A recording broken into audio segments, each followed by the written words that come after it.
Hello again, folks. Welcome back to the channel. Been a long time, but had to release a video based on this movie that I just saw 2 days ago.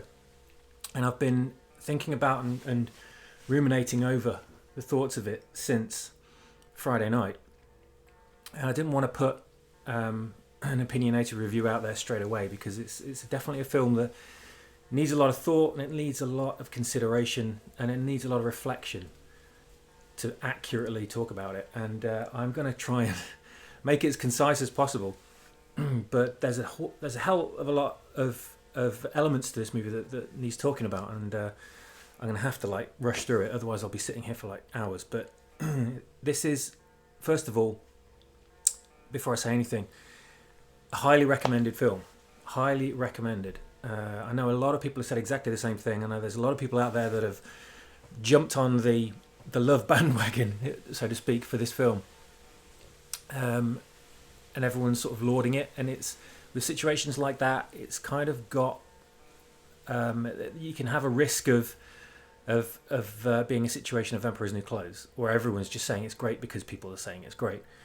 That's not the case at all with this film. There are no people out there saying it's great because it's the cool thing to do, or because this film's in fashion. They're saying it because they genuinely mean it, as far as I've seen so far anyway.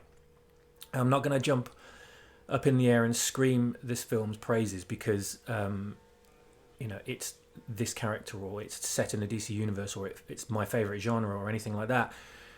I'd be critical where it needs to be where I need to be critical where the film deserves it, and vice versa. But I've got a list of things to get through on this review, and I want to make it as quick as possible, so I better get started. But before I start, I just want to show this awesome bit of memorabilia that I got. If you can see that there.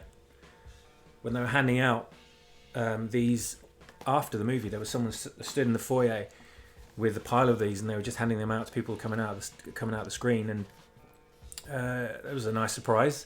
It takes me back to the days when kids used to get freebies when they used to come out from movies like, I remember my initial screening of Star Wars in 1977 and getting a cardboard stormtrooper mask or something. That was great. That doesn't happen anymore.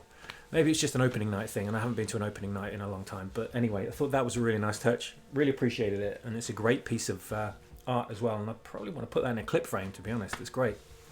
So anyway, as far as the film goes, the main character, Arthur Fleck.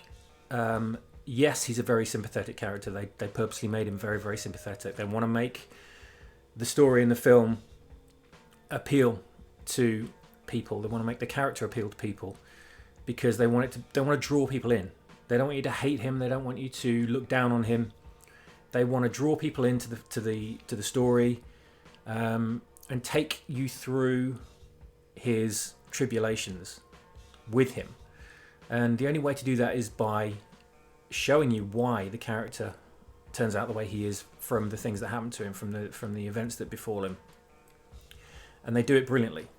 I felt really sympathetic for Arthur all the way through the movie, and even though he was doing horrendous things at certain points, you could understand why he was doing those things. I never once judged him for any of them, because people deal with things in different ways, and admittedly the things he was doing to deal with those situations was morally wrong. By that point, he'd snapped. He'd taken everything society had thrown at him, and that was how he resolved it. We're talking about a fictional character, one that's existed for like half a century, and it's a fantasy character in a fantasy world. As realistic as it might appear on screen, this is still a work of fiction, and people are getting kind of het up about the fact that it might incite violence or it might sympathise psychotic behaviour or mass shootings or things like that. And no way does it at all. I don't know anyone anywhere at any point that's ever been influenced by a film like this in that way. Maybe children would be influenced by a film that they watch and sort of go out and reenact things, but I can't imagine many adults wanting to do this that aren't completely crazy and aren't already locked up. So this is why it's a restricted movie. This is why it's 15 in the UK, I think it is, and a rated R in the States and probably a lot of other places. There's no way kids are getting into this unless they're dressing up as adults. But any self-respecting cinema won't allow children in to see this film, and quite rightly so. It's just like a typical adult psychological thriller. And it's, as people have already said, a character study. It's very slow paced, and it needs to be for it to work. So in that respect, yes, you are very sympathetic with the character. People might react badly to that statement, saying, "Oh, you sympathise with the psychopath" or whatever. It's like, yeah, you need to see the film to understand what you're saying, to understand what I'm saying, and to work out what you're saying, because we're not supposed to vilify him at all in this. We're not supposed to love him either, but we're not supposed to condemn him and vilify him. The reason for this is an origin story. So the whole point of the movie is to make us understand why and how he turned out the way he is. So yes, a lot of times I felt sorry for him all the way through the movie. I wanted to put my arms around him. I wanted to just grab him by the shoulders. This was before he sort of broke bad, if you like. I wanted to grab him by the shoulders and just say, like, "Arthur, man, don't worry, it's going to be okay. I'll stand up for you. I'll be there for you, my friend. I'll make sure no one beats you up in the middle of the street again or anything like that." It makes you want to kind of stand in the way of harm that befalls him and protect him, because there are people like this in society that need protecting, and they don't get that. They just get humiliated and condemned, and it's completely wrong. And this it has a brilliant way of highlighting that fact by making you think this. At least it had that effect on me anyway. Now, there are comedic moments in the film, believe it or not. It's a very dark, brooding and violent, not very violent movie, but the violence is really impactful when it happens. But there are comedic moments in it, believe it or not. Now, they're not comedic moments that you would necessarily laugh out loud at. I kind of, I vocally sort of exhaled in a humorous way, I guess, for want of a better way of describing it, at a couple of points. But it was more of the ludicrousness of the situation rather than there being any kind of joke or punchline involved. So the situations were brilliantly constructed to create a humorous outcome. And I won't say what the situations are, because different people could react in different ways to different situations, but they were just ones that I reacted to in that way. But there were people in the cinema that were laughing when his, I think not his boss, but his boss's kind of right-hand man, the little person, the Brit guy, was trying to reach a door handle or reach a catch on a door to try and get himself out of an apartment, and he couldn't reach it. In his desperation, he couldn't reach it, and his fear for his life.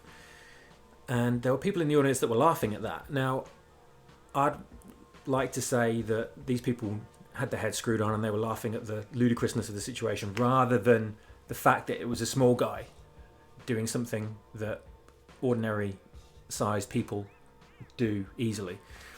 It was like a clown situation, slapstick, if you like. But I think it's more of the fact that the situation is ludicrous because this guy's desperately trying to escape and he can't, you know, and it's kind of a laughter of frustration almost. So along with a lot of other scenes in this movie, it kind of, you know, it makes you question your own feelings. But I thought that there were comedic moments in it, and I think everyone's got to probably pick out their own throughout the movie. But as a whole, the movie's very, very, very dark and not comedic in the slightest. And, you know, I think the fact that there are comedic moments in it kind of makes it brilliantly ironic in places because of, you know, the nature of the story. Cinematography, you know, that is exquisite in this movie. Director really, really knew what he was doing, and he used this movie as a chance to make one of the most beautiful films I think I've ever seen, and not beautiful to be, you know, eye candy, but beautiful in its messaging, visual messaging, and the emotions it evokes all the way through it. Just the shot framing and the way things are lit and silhouetted, the composition of tracking shots and things that are hard to compose accurately, he did brilliantly. And you could take so many shots from this movie, an awful lot like Alita Battle Angel. Actually, you could take so many shots from this movie and make them a beautiful image and hang them on your wall. And it's a feast for the eyes all the way through the movie. It really is. A lot of people might not get that out of it. That's the beauty of cinema, you know. Everyone takes away something differently. But there's so much going on visually in this film. It's hard to take it all in, and it's hard to appreciate everything. This is why it's going to be great to view it multiple times. There's a lot to take in. I mean, story-wise, acting-wise, you know, visually, there's a lot to absorb. And this is why I had to wait a couple of days to actually formulate a review of it. So, yeah, visually just incredible. And that also brings me to the soundtrack, which is amazing. I mean, I'm not sure I'd listen to it for pleasure, but I'd listen to it to kind of reminisce about the movie. Because there's a lot of tracks on the soundtrack that are not awkward to listen to, but they're difficult to listen to, and they're that way for a reason, obviously, because they accompany certain situations and certain scenes that are very, very difficult to watch, and they evoke a lot of this kind of brooding animosity in the main character, and the welling of this beast that's going to emerge at some point, almost like a brewing cooker of angst and ill will that's stirring within him. And the soundtrack is perfectly representational of that, and it's something that a lot of people might miss, because, you know, obviously that's why soundtracks are there, are for not to people to notice, but to assist the storytelling and enhance the visual medium. And man, the soundtrack, yeah, it was awesome. This is why I need to see it again. You know, I'm desperate to see it again, because there's so much you can take in multiple views, and the soundtrack's gonna be one of the things that I really, really pay attention to in the future. But on a superficial first viewing level, yeah, just superb. The city itself looked like Gotham. It looks like Gotham should look, you know, without being too gothic like Tim Burton Gotham. Very high on the realism and use of primary colours, but subtle primary colours an awful lot. The period dress and things like the cars everywhere, you know, everywhere you see that are cars from the 70s and 80s. And that was a great job, just getting those vehicles in that number, in that place, were amazing. It just looked like a real life situation. They did it so well. It was just like looking into the early 80s. I think I saw one compact car throughout the entire movie, and I think that was a Volkswagen Beetle. All the rest were the big kind of boxy, stretched, angular, typical American vehicles that we become used to seeing from 70s and 80s films and TV shows. And it worked so well. Seeing that, it just immersed me completely in that world, and Gotham felt so much like Gotham. And, you know, obviously Gotham is a kind of a mirror universe version of New York, so that works great. And it just looked itself, the city looked perfect, really seedy, and a place that you wouldn't want to really exist in, even though it looked beautiful. You wouldn't really want to live there, and it felt grimy and grotty, and just how you'd want a city that needs cleaning up to look. Just you'd want someone like Batman to come in and kind of start setting things straight. That worked brilliantly. The director seriously knew what he was doing with that, with the visuals as far as the city goes. Things like the subway. Obviously, you can set it in New York and it can look exactly like Gotham, but man, this looked perfect. It was very claustrophobic as well. I've got to say that the apartments, the place where he worked, alleyways, hospital room, the sense of claustrophobia, the room he was in at the end of the movie. I don't want to spoil it. I'll save spoilers for the second half of the review. Very claustrophobic, which kind of adds to the pressure that the character's under. The oppressive nature of society on his shoulders. You'll notice pretty much every single situation has him in some kind of what's the word? Some kind of pressured, claustrophobic, small environment that's kind of hemming him in, and it kind of illustrates his this prison that he's in within society. And that's one thing I noticed, which was superb. Phoenix's performance. I mean, you can't get away with a review without noticing Phoenix's performance, without noting this. Yes, it's Oscar worthy. The Oscars don't mean a damn thing anymore. But if there was any kind of most revered award for the movies in the movie industry, this is Oscar worthy, for want of a better award. And of course it is. I haven't seen a better performance in a long time. Just the nuances of his facial expressions.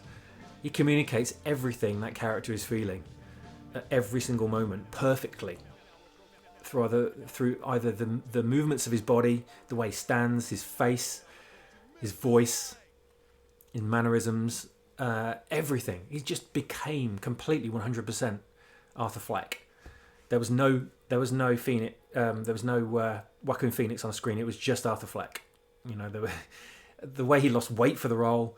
You could see it was Joaquin Phoenix, but it wasn't Joaquin Phoenix. He turned himself into a completely different character, a completely different person. Whether that's method acting or not, I don't know. But what a commitment!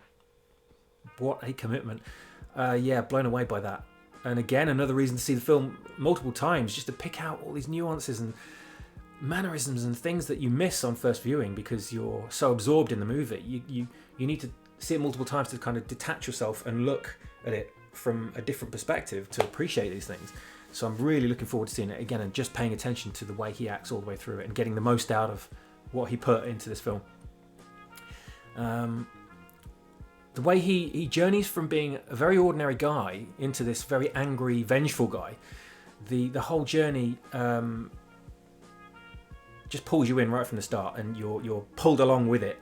And again, with or against your will, you cannot avoid being drawn into this journey that he goes on. As uncomfortable in places as it is, you willingly go there because you're just so intrigued to find out what he's going to become and how he becomes it. And it's he's such a downtrodden individual, completely downtrodden and being preyed on by society, and he's so defensive and so protective of himself and his life and his mind. And he goes from that kind of person to being someone that's got nothing to lose. He's lost everything. He's lost his own personal integrity, his mind. He's got nothing to lose at all, and that's when it becomes really, really interesting, because he's got nothing else to defend or to hold on to. So everything just falls to the wind, and he thinks, like, whatever, screw this, I'm just going to go out and do what I feel I want to do. And at one point he's going to end it. He's going to end his life, and what the decision he makes to actually go and do that, that's the point when he realizes that he just doesn't give a damn anymore, and he's going to go and the rest of his existence, the rest of his time on the planet, is going to be just throwing caution to the wind and abandoning everything that he's held dear to himself, including his own identity. And that's the point. His identity flips and he becomes someone else at that point. And you see it happen on screen. You see the momentary evolution from Arthur Fleck to what we regard as Joker. Great moment, so brilliantly filmed and translated. And when he's doing this kind of like dance maneuver, kind of theatrical clown type dance, but in a very slow performance, and it's kind of almost like Tai Chi when he's doing it. And it's this transition of being one person and becoming another, and this Tai Chi kind of technique is something that he seems to do psychologically to straighten his mind out and calm him down, and as an act of personal therapy. And that, combined with the lapse in him taking his medication, which has kind of kept him down as a person, and the events that befell him just before that scene of what happens in the movie, all kind of amalgamate to produce this Joker persona. And he accepts this persona, and he looks in the mirror and realizes that that's who he is, that's who he's becoming, and that's who he feels comfortable with. You get that moment where he just looks and just, yeah, this is who I am now. Again, brilliantly conveyed to the audience. That was what I was thinking in my head when I saw it. I was just sort of nodding and smiling and thinking, that's the message they're trying to get across it. And what an amazing shot that moment was. And you'll know it when you see it. You could just play that scene over and over and over, and it'd be fascinating every single time you see it. Phoenix is almost on screen, I think pretty much 100% of the movie. I think about 95% of the movie you see him on screen. You're almost like riding on his shoulder for the movie. You're involved in everything that happens to him, from mundane things to the shocking, pivotal moments of the movie. You're with him the whole time. This is why it's so sympathetic, is because you go through everything with him, and this is what makes the film so immersive and so believable, is because you're almost part of it yourself. A lot of movies, there's a lot of supporting characters and things, and people that you don't, that you're with for a lot of scenes, and it detaches you from the main journey of the main character, and necessarily so too. But this isn't one of those films. This film is all about him and about his transformation. So that's the necessary viewpoint that the audience needs to have on what's going on. His mannerisms, as well as the Joker, are just perfect. He got it so perfectly right. Whether he was studying the character or whether it just came out of him naturally as how he thinks that's the character should be, and he went into it fresh, I don't know. But either way, he nailed the character of Joker perfectly, because things like his mannerisms, like the way he runs like a clown, even when he's not even in character. He's kind of flailing, his arms aren't in any kind of composure, or they're going sideways when he's running instead of the most efficient way of running, which is backwards and forwards. The way he dances, the way he just carries himself and holds himself in casual situations.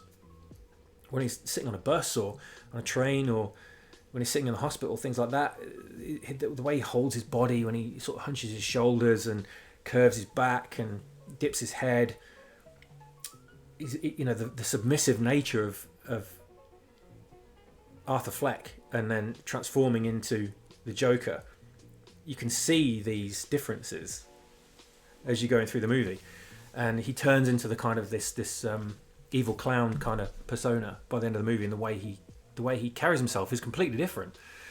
Again, Phoenix, got it perfectly at that point. He just nailed the Joker. He nailed what should be the Joker, I think. And you can see in future, if they ever made a sequel, which I don't think they will, but if they ever did, the Joker's laugh is there. He's established the typical Joker laugh, the kind of high-pitched wailing cackle that's become synonymous with the character ever since his creation in the comics. And you can see how that would be incorporated into future stories. which I'd love to see. I wish they would do that. I don't think they will, but you can see how that would be carried forward. Maybe they could do it with a lookalike actor or something. I don't know, but how can you top Phoenix's performance? I don't know. I don't think you can. Anyway, there is, I thought to myself after watching the movie, there's a fine line between comedy and tragedy, and it's fair to say that comedy succeeds on its timing, and tragedy, being the flip side of that, succeeds on the setup. And there's a lot of setup in every single scene that leads to him turning into the Joker character. And every single scene, every single event that happens to him is all set up. Everything's set up, and it's like this building, rising animosity and ominous nature to the story and to the character that builds and builds and builds gradually throughout the film. And that's all the setup, And then when it happens in the last half an hour of the film, I think something like that, 20 minutes, that's the payoff right there, and it makes everything that the character went through and everything you went through as the audience with him all worth it. And it's a tragedy, it's a tragic story, and the fine line between the comedy and tragedy thing is what makes the character the Joker. That's what makes the character who he is. He's got this really dark humor and dark sadistic nature to him, but he does it through laughing and through making fun of things. But underneath it all, he's this incredibly damaged, evil guy at the end because he's let everything affect him in that way. So the comedy tragedy thing is dealt with really well in this film visually. The whole fact that he's a Joker, but he's a cold-blooded, mindless killer. Eventually, further down the line, we don't really see him as a cold-blooded, mindless killer. Everything he does in this film isn't mindless; it's done with purpose. But it's worth saying that the comedy and tragedy elements, the building blocks, are there in this movie. It is a comic book movie fundamentally, but ultimately, it's not a comic book movie because we've become very familiar with what comic book movies are now, and that's like the Marvel movies and stuff, and they're all very cookie cutter and formulaic, and especially with origin story movies, and this is totally unlike anything like that. This is a lot more, like it's been said before, a character study of a character of someone's journey in life and what turns them into who they are, and what can affect psychologically someone that's dealing with these kind of situations in real life. Although I think this film takes those elements to an extreme level. This illustrates the kind of way someone can be influenced by all of that and how it can break somebody completely. So yeah, the debate's out whether it's a comic book movie or something a lot more. Obviously, the character's based on the Joker from the comics, but it's got more in common with classic 70s cinema, I think, and slow burn movies such as sort of Taxi Driver, like it's been said by so many other people before, and King of Comedy. Where it's all focused on what's going on in someone's in the main character's head rather than the events that are going on around them and the people that surround them and the city and other things. It's all about the individual. It's very internal in that way. So yeah, you don't go into this film expecting any kind of comic book tropes whatsoever, or any kind of comic book movie or superhero movie cliches or storytelling beats. This completely destroys all of those and replaces them with something else. And for that reason alone, it's worth seeing. It's about time something like that happened, and I'm so glad that this film gave us that. And yeah, something else I wrote was that it's completely fascinating about how his life unravels. and inversely to that, his mind comes together and forms. So his life falls apart, and his brain fixes itself in a way. It fixes itself in a damaged kind of psychotic, very dangerous way, but it fixes itself. It's the way his brain deals with what's happened to him, and to make him stronger and deal with the situation the situations that he's had to deal with, it's reconstructed itself in a certain way that's turned him into this cynical, cold-blooded, dangerous individual. And I think that duality between those two things, where he kind of stops taking his medication at one point, and I think around that time you can see the tables turning, and this kind of downtrodden, weak individual that no one even sees on a daily basis gets turned into this prominent, infamous individual that gets seen across all the media. And it's kind of like the line from Dark Knight Rises, where Bane says no one cared about him before he put on the mask. I can't remember what exact words are, but it's the same situation here. It's like no one noticed Arthur Fleck until he became the Joker, and that's the point when he realizes, like, this is who I am now. This is the person I was meant to be. This is what society's made me. And that they did that so well. They did that element so well, where and since this is an origin story, the origin of him transferring from Arthur Fleck to Joker, you know, perfect. There's good. I'm going to talk about spoilers from this point onwards. So, you know, just a warning to anyone watching: if you haven't seen it yet and you don't want anything spoilt for you, then switch off now. But there's a point where you realise that it involves his neighbour, and you realise that she's not real in his life. He imagined the whole thing about being involved romantically with this girl, and this revelation's kind of like an amazing plot twist. And you do feel up to that point that it was all a bit unrealistic and a bit kind of like, this is strange, this is a bit, you know, I can't quite imagine this happening. And then of course you get the payoff to that when you realise none of it actually was real. He imagined the whole thing just to kind of make his life more bearable. But then that has further reaching connotations to the rest of the movie, where you're thinking, what is real in this film? Exactly how much of it has he imagined, and how much of it is his own fantasy, and how much of these events actually did happen to him? And that's another thing that's going to be a great reason to watch this film multiple times, because there's going to be a lot of hidden elements to it, that a lot of suggestive elements that make you think certain ways at different points of the movie.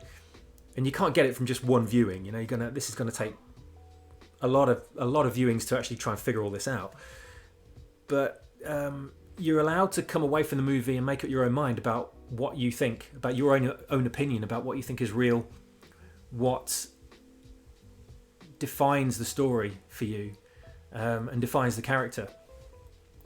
And a lot of that depends on what you define as what is actually a real event in terms of the movie.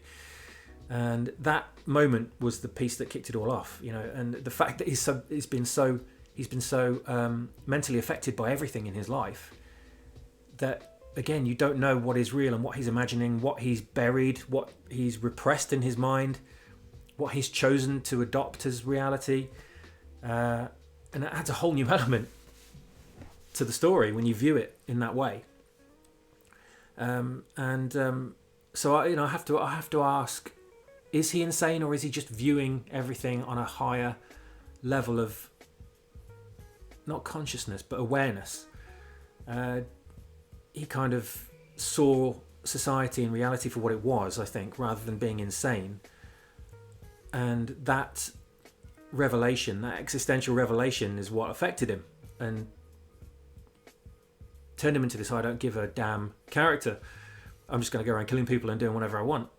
Because he thought, there's no point to life. I can see everything for what it is. It's like viewing The Matrix, you know, for the first time and realising everything's a facade. And that's an amazing element to it as well. If you get to see that point of the story, and you get to realise that's the moment when you watch it. It casts everything that came before in the film in a different light, and everything that comes after it as well. So you might not get that on a first viewing, but on multiple viewings, you know, every single viewing is going to change the way you view it in a different way. So there's a thing about his medication in it as well, which I've already said, that it makes him docile and it makes him Arthur Fleck.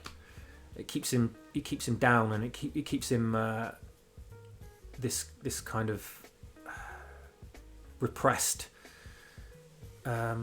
asleep kind of character that's just given up on everything. And when he stops taking the medication, then that's when reality hits, and the moment when the Joker starts to emerge.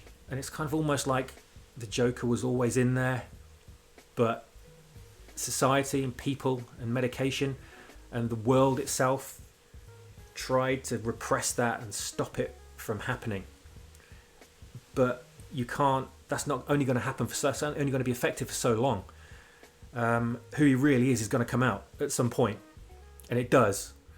And when it does, it's amazing. I just wanted to see more of it on screen, and that's one of the things that I didn't like about the film, which I'll get to in a bit. Was, you know, I wanted more. I just wanted more of the Joker, but there's the question of whether he's insane or not, and also the question of whether he's a vigilante or is he a chaos bringer as well, because he causes chaos completely. That's the whole idea of the character. He's just chaos. You know, some people just want to see the world burn, as they said in the Dark Knight, and referring to the Joker in that film. And Arthur Fleck in this film reaches a point where he just wants to see the world burn. You know, he's just wants to see it all just die. He wants to see it all just get blown away and burnt to nothing. And he's kind of a vigilante in his own mind, or in the minds of the people that follow him in this film, but the result of that is complete chaos. So he's kind of both in a way. So he turns into the chaos bringer by the end of the film, which is why he has to be locked up in this insane asylum, which you presume is Arkham Asylum. But we all know that's where the Joker story starts, is when he's locked up. It's when he gets out that happens afterwards, and the world kind of pays the price for locking him up and turning him into who he is. I've said about the soundtrack already, so that's not really a spoiler, but the soundtrack's just incredible. That's worth repeating, definitely. We do see Bruce Wayne in this film briefly as well, at two different points. When he first goes to the Wayne Manor and the kid's at the gates, and he sort of talks to him through the gates, forces him to smile on his face, and then gets told to get lost by Alfred, who turns up to protect him. And then again later on, when Thomas Wayne and Martha walk from the theatre that they're in down to a side alleyway with Bruce, and they get gunned down by one of these anarchists wearing a Joker mask, who were following the Joker. They're all like his movement, if you like, that the Joker didn't even arrange. They just sort of saw the Joker as this figure that they all wanted to emulate. And these riots happen because of this, and they get out of hand, and people just start looting and killing people, and chaos just happens in the streets. And it's a wonderful moment to witness this kind of chaos destroying an element, a part of Gotham. And the Waynes try and escape during the midst of the confusion, and one of these guys in a Joker mask just follows them down this alleyway and guns them down, steals Martha's jewellery and stuff, and Bruce is just left there. He doesn't kill the child. And obviously that's the moment where Batman ultimately originates, from that moment. And it made me think, and a good friend of mine who I went to the cinema with, Will, who made me realise this, made me think, as he gets older, as Bruce gets older and becomes Batman, is he going to view this moment when he was a child as a distorted memory, thinking that it was the Joker that killed his parents because of the clown mask, and because it was during the events of when the Joker first emerged in the city as this kind of crime figure? Is Batman going to remember the Joker as being the one that killed his parents or just being generally responsible for the whole thing. You know, it dealt with that as well. That makes you think about how the story could develop in future beyond the movie, and other characters that are related to it that aren't in this film, which I thought was a great element to add to it. I mean, I would have been perfectly happy without any elements of Batman or Bruce Wayne being in this film at all, or even Gotham being mentioned in it. But, you know, they did get all that in there, and it was a great addition. You know, I think they did it beautifully. So the plot twists that are in it, there are a couple of major plot twists, if you can call them plot twists. They're not kind of rug pulled out from underneath you plot twists that you get in something like The Sixth Sense or something like, you know, Game of Thrones or something. This is these are very well placed and don't jar with the story whatsoever. These are elements of the story that were always there. You just didn't necessarily see them until the clues were given to you. And they were, like I've already said, the neighbour, his supposed girlfriend, not being involved with him in any way like he imagined her to be. And he just turns up in her apartment and she gets mortified that he's some mysterious guy sat there. And I was thinking throughout the whole moment, I was going to turn around any minute and she's going to go, "Oh, Arthur, it's you. Oh, God, thank God." And be relieved and rush over to him and comfort him. That was the moment when I realised, and there's kind of like a flashback element to when you're seeing him in all of the situations where he's been in with her, and it's just him in them, and she's been removed. And there's this kind of like rushing realisation in your brain when you're watching it going, "Oh my God, oh God, how much of a psycho is this guy now?" You know? That's when your sympathy for the character is all in doubt, and it twists everything on you. And it makes you realise, like, geez, this guy could be really dangerous right now. You know, he literally was a stalker, and he was fantasising about her all this time. And this moment of revelation leads to another scene where he's just walking out of her apartment, and you think, "Oh, no harm done. Okay, he's just walked out." But it makes you think, like, hang on a minute, what did he do to her? Did he kill her? She has a child in there as well. Did he kill the child as well? You know, because he's reached that point now in his mind where he just doesn't care anymore, and he's going to start killing people. What happened to her? And it's never realised. It's never realised. It's never resolved. It's left open ended, so you can work that out for yourself. Whether you think that he killed the girl or whether he had too much of a reverence for her and let her be and didn't invade her environment and personal space any further and just decided to leave peacefully. So that was another great element, but another one that people are going to be deliberating over for like years, I'm sure, whether he actually did commit another murder in that situation or not, because he did end up killing his mother in the end, you know, the person that meant everything to him, only after the realization of who she actually was, and he discovered all this about her, and you're kind of with him on that when he does kill her, even though it's a horrible thing, and no one in the right mind would ever do that. You understand why why he has that reaction. So it does make you really, really consider what he did in that apartment as well. There were no clues as to what happened in there. You didn't hear any screaming. There was no violence, nothing. So I'd love to get other people's opinions on what they thought happened in that situation after she found him sat there watching her TV, and next thing you know, he's just walking out of her apartment. So great moment again. A couple of plot twists, yeah. There was that one, and also the just trying to remember how many plot twists there were in it. Really, there was the revelation of, I think it was when you realised, you're kind of led to believe that Arthur was Thomas Wayne's son, or half brother to Bruce, illegitimate child. And then there's the revelation later on that his mother was actually mentally imbalanced and she made everything up. And again, his whole existence is thrown into doubt, you know, and which is something else that adds to his psychosis, because reality is just falling down around the poor guy, and he doesn't know what to grip to and what to cling to and what to have as a bearing on how to perceive the world anymore.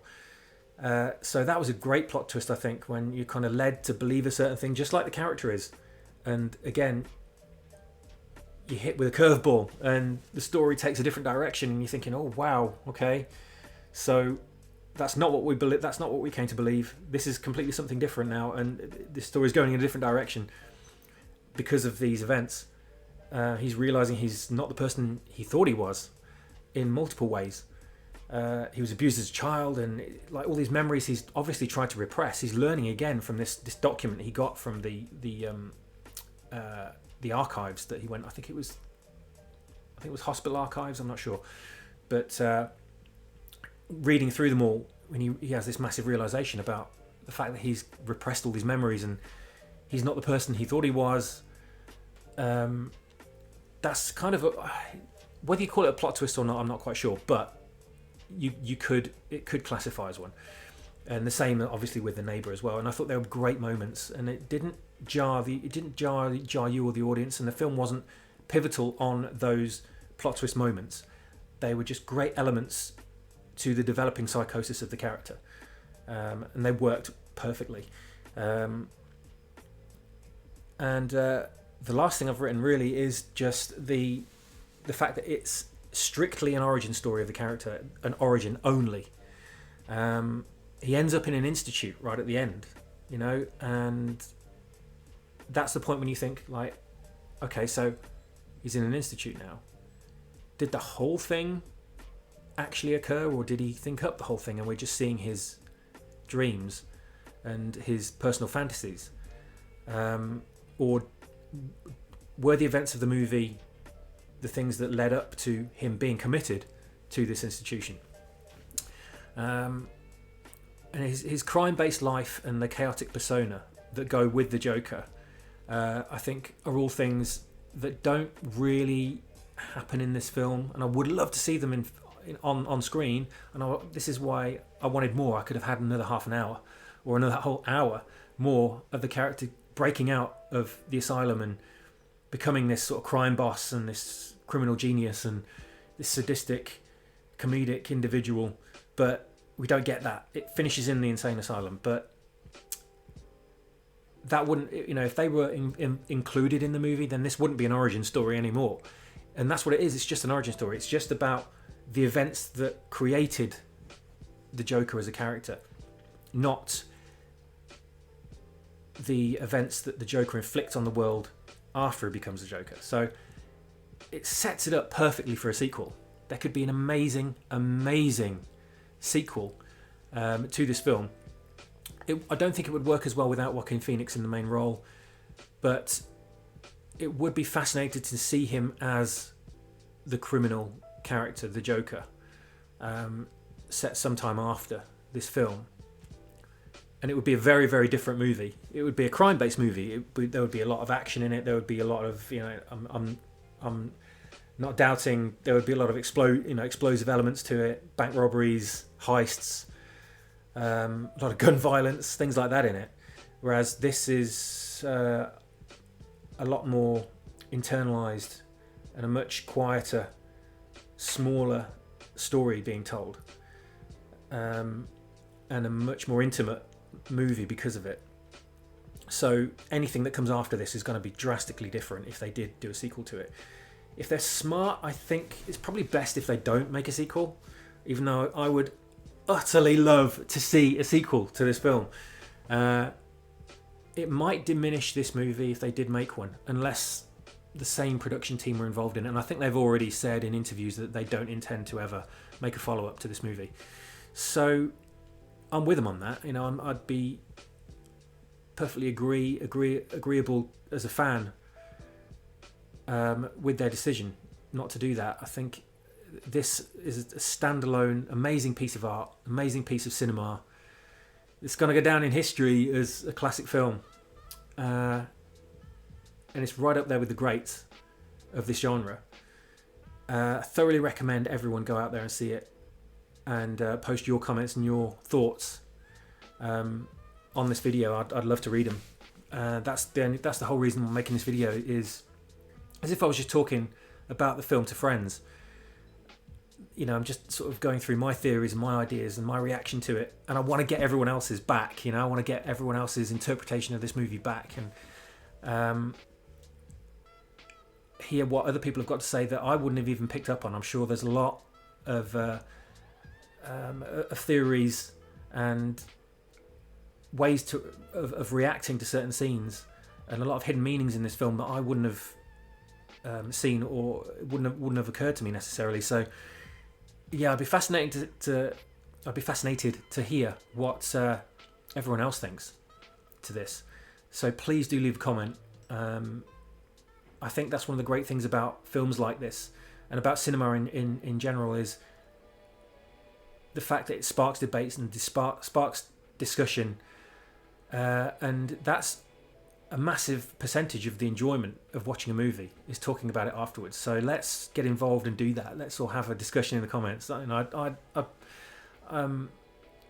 part of the price of my movie ticket, is the reaction I get from everyone else afterwards too. So yeah, let me know what you think. Send me links to everyone else's reviews as well, because I'm all about this movie. I'm all about hearing other people's opinions, and don't pay attention to the media at large on this movie, who are damning it and trying to bury it and trying to demonize this film for bizarre reasons. There are far worse films out there that glamorize gun violence and violence in general. John Wick is probably a good example as a film that might be construed as glamorizing gun violence, which I don't necessarily think it does. I think it's just an old-fashioned action movie, and they've been around for decades. You don't get many people up in arms about those, trying to ban them and trying to control cinema because of them. And this film's no different. People shouldn't react in that way to this film either, because we've had films like this for 30, 40 years. Why single this film out now? So don't listen to those people. Go and watch it. Make up your own mind. Whether you come out of the film positive or negative, still be fascinating to hear what you have to say. I can only think it would be a positive reaction personally, because it's a wonderful, masterful piece of crafted cinema, and not in the blockbuster sense. It's crafted in a way that a piece of art is crafted. It's not created for mass market consumption. It's created to be appreciated, not to sit there and marvel at special effects and to come away feeling dazzled by a firework display. This dazzles you in many other ways, and for a lot longer than the film's running time. It stays with you for a lot longer after you've finished it, for days afterwards, weeks afterwards, and it'll probably be still in people's minds years, decades later, because of the longevity in this movie. So that's the end of the review, guys. I hope it didn't go on too much, but I kind of had to get all my thoughts out there about it, and it was making me realise certain things throughout the entire review as well, of thinking about the movie again. After all the other times I've thought about the movie and tried to analyse it and pick it apart. So that's it. That's The Joker 2019. And I'll see you in the next video.